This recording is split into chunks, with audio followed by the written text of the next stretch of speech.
Big surprise, guys! We left Indonesia after 5 months and we now made our way to Istanbul, and after a 12-hour flight we have already checked in our Airbnb. So let me give you a quick room tour. So you come in through this door. Here's our bed. It's pretty comfy, I've already tested it. Over there we've got some space for our clothes and jackets and whatnot. This is actually a shower kit that we got from the accommodation with some shampoo and stuff. We've already emptied our bags over here, so this is a mess you actually don't want to see in a room tour, but that's travel life as well. And yeah, that's our room, and it's actually an Airbnb with a shared shower and a shared toilet. So this is our only private space and the rest is shared. There's also a common area that we already checked out with free coffee, tea and everything you need. And that's pretty much it. And in total we're gonna spend 1 week here in Istanbul. Let's do this.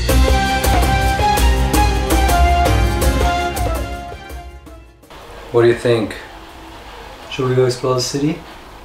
Okay, but what's the plan again?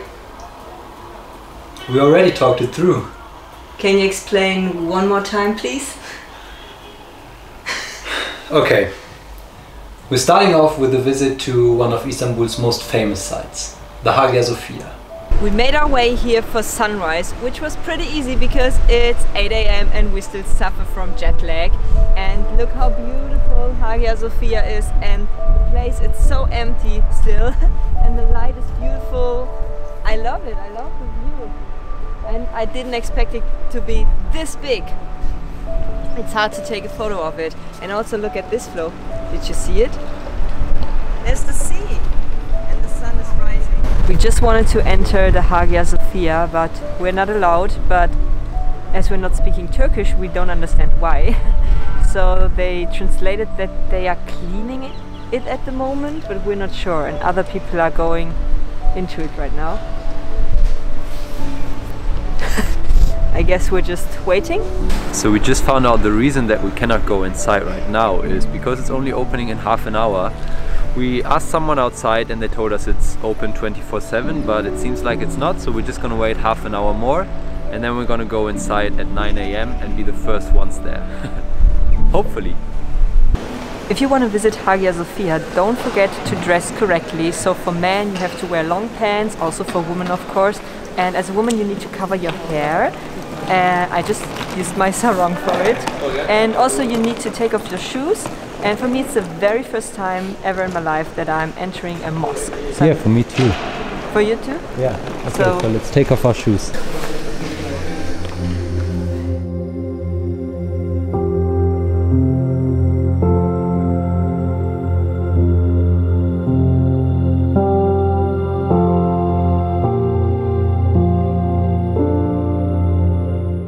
Look who we found here in the mosque.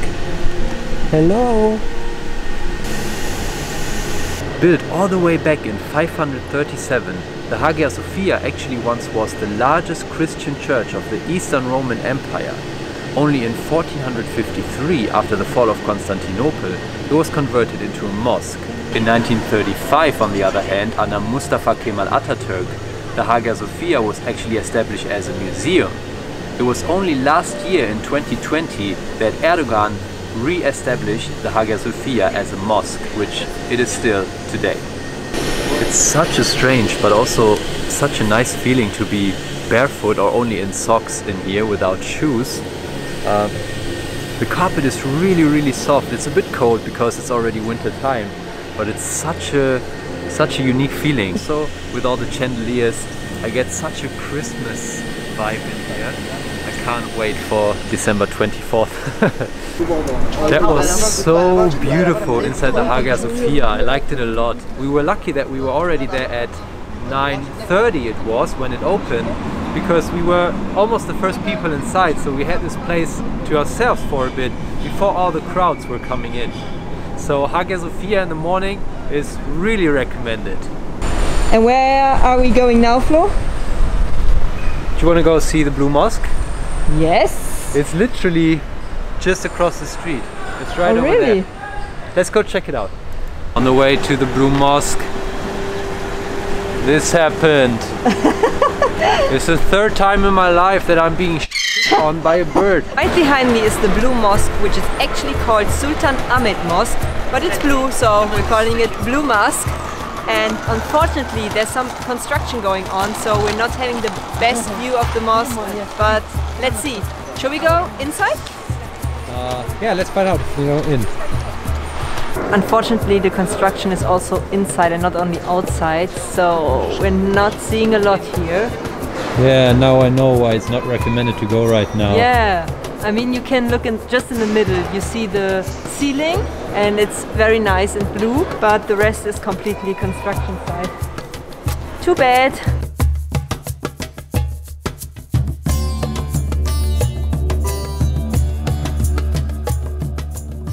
Another day, another sunrise, and we came to Süleymaniye Mosque. We already took some pictures for sunrise. Unfortunately, the sky is covered in clouds, so not the prettiest, but okay. The mosque is still closed. It opens at 9, so now we're waiting until we can go inside. And I quickly want to tell you, I love this mosque, and I cannot decide which mosque I love the most in Istanbul because I love every other mosque as well. They're really beautiful. Yeah, I think this one might be my favorite because I really love the park area. I'm not sure if I just say it because now for sunrise it's so peaceful here and there's no one. Not sure how it is during the day, but it's so quiet. It's like a green spot in the city. So I really like this mosque, and in general I really like mosques because I really love the different shapes and forms, the towers and the domes and the different colors and the golden details. I just love mosques. Yeah, they're really beautiful. I think so far I like Hagia Sophia the most. Istanbul has so many stray cats and they all look really healthy, and I think that's because the people are feeding them. There's so many cat food around the city, and yeah, that's why they look so healthy. And they are so cute, and there are a lot of them. Look at the sunrise! Oh. And now they just opened the door. Now it looks really beautiful, and they just opened the mosque. So we quickly gonna take our photos, show them the sunrise. Wow!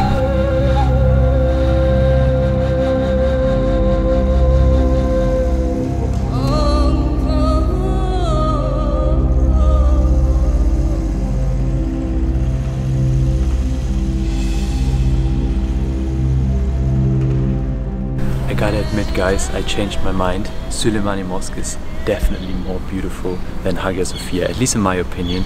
Especially this inner yard right here is insanely beautiful. At sunrise, there's basically no one around. There's a few people here, but I mean, we basically have the whole mosque to ourselves at this moment. And it's so peaceful and so beautiful. All those domes around here. Insane. I love it. Alright, and now it's time to go inside Süleymaniye Mosque to see what it's like inside. And obviously we gotta take our shoes off again.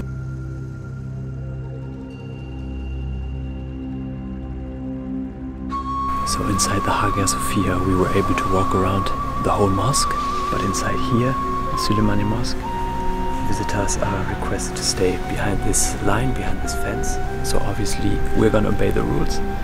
But still, it's really beautiful, and this has to be the biggest chandelier I've ever seen in my life.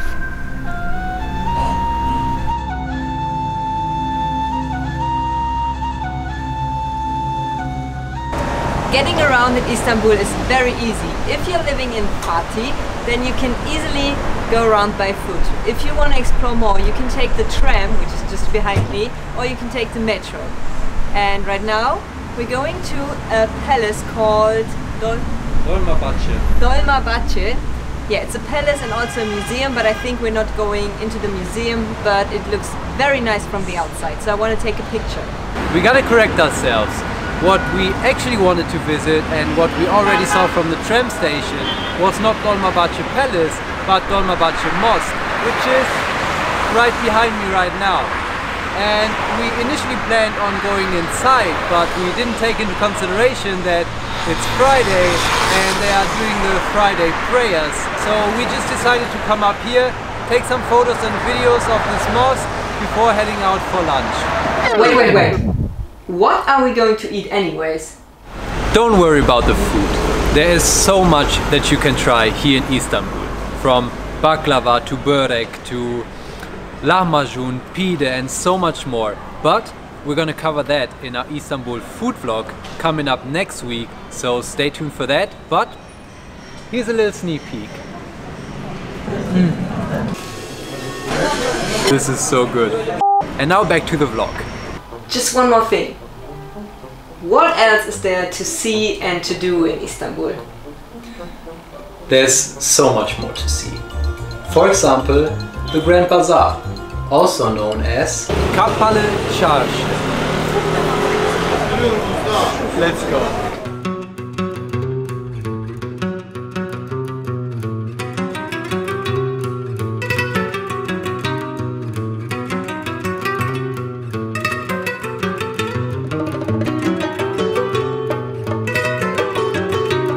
You can find all kinds of different products, from sweets to carpets to clothes, jewelry, everything.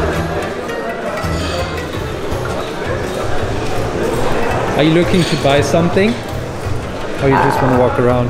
I don't think so, because my backpack is full, completely full. I'm not sure if I like Grand Bazaar, to be honest, because on the one hand there are many local people, but on the other hand there's a lot of fake stuff, a lot. So we couldn't buy anything because we don't like buying fake stuff. So I'm excited to see how the Spice Bazaar will look like. And here we are, the Spice Bazaar, Nisir Çarşısı. Let's go. I'm pretty sure I didn't pronounce it right, but anyways, let's go inside.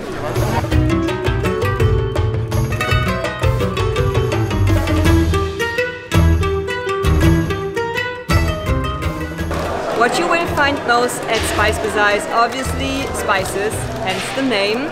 It is much smaller than the Grand Bazaar, obviously. But you can also find Turkish delight, jewelry and some other stuff. Yeah, I don't like this market too much either, because for me it has such a touristy taste. I'm not sure, for me it's too touristy. For me it's not authentic enough. But that's how it is, that's just my opinion. What do you think, Flo? I actually still think it's beautiful, especially the smell. Yeah, that's true. It smells so good in here because of all the spices. Yeah. It is Sunday, that's why it's very busy here. I hope you can understand, because it's really loud. We're currently at the Bosporus River. Behind me is the famous, I think it's called Galata Bridge, where they are fishing and you can buy a lot of seafood. And on the right side, it is famous for the, how is it called, Flo? Balik ekmek. Balik ekmek. It's fish and bread. Fish and bread, yeah. Behind me you can see the Galata Tower, maybe. Flo, can yeah, all see the way in the back. Yeah, it's the Galata Tower where you have there. Where you have an awesome view on Istanbul. This is the Bosporus, and on the left side it's called the Golden Horn, I think. So what are we going to do now, Flo? Shall we cross the bridge to the other side? Let's do it. Okay. We are on the bridge now, and there are hundreds of fishers over here. Oh, he caught one. And this is the Golden Horn. That's how you call it. We are walking over the bridge right now to the other part of Istanbul. Now we're in a different area in Istanbul. It's called Taksim, and it's famous for the huge the huge shopping street and a lot of food that you can buy here. And I think now we're gonna just walk around and maybe we'll buy some stuff. Let's see. As you can probably tell, it can get really full on Sundays. This street in Istanbul is a shopper's paradise. I've never seen a shopping street this big, and there are countless of side streets as well, filled with vendors. You can get juices, you can get food, you can find everything you want. There's brand stores like Nike or whatever, you name it. There's everything here. It's crazy.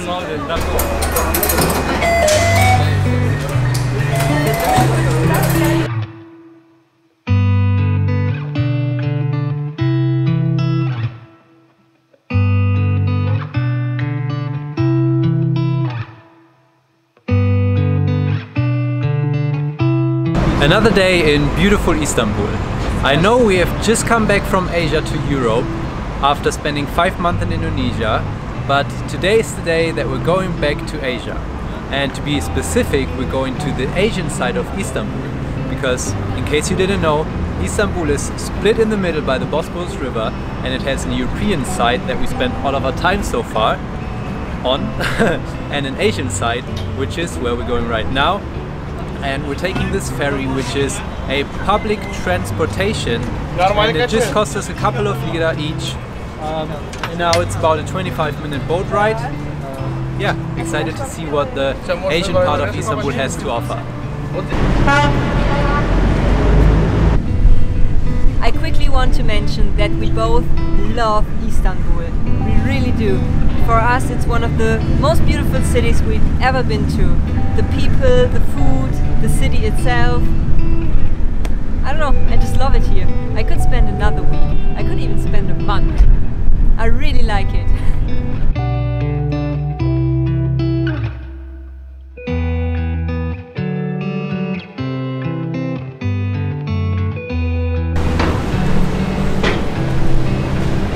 Welcome to Asia! By the way, we have no plan whatsoever for this part of Istanbul. We're just gonna walk around, explore the city a bit more, and maybe try to find a local market. But we've already found out that the big market is tomorrow, unfortunately. But yeah, we'll just see what we can do here. No plans.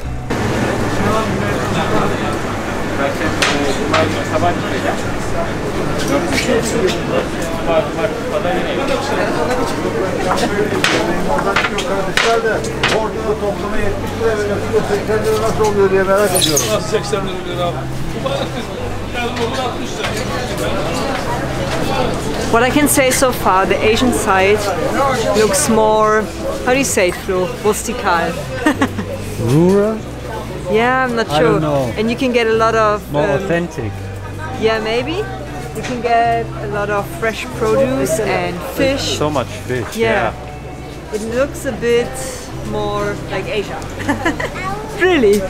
We were criticizing the Grand Bazaar and the Spice Bazaar because it was too touristic for us. And this is the opposite. For me, this is not so touristy, and this is a spice shop with spices and dried fruits, etc. So the same products that we could get at the spice market, but the shop itself already looks less touristic. And So- they are not trying to to lure you inside, Yes, get you inside, whatever it's called. So here I want to spend some time in the shop let's and check it maybe out. buy something.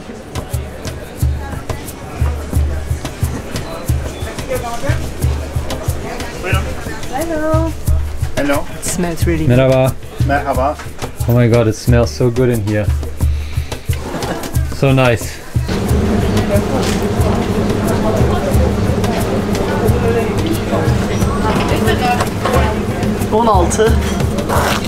Now I finally found a cafe where they heat the coffee in sand. Always wanted to see it and try it. So now we're getting one. That is the traditional way of making Turkish coffee? I think it is, yeah. They're putting the coffee in a cup like this and then place it into hot sand and let it boil. That's so interesting.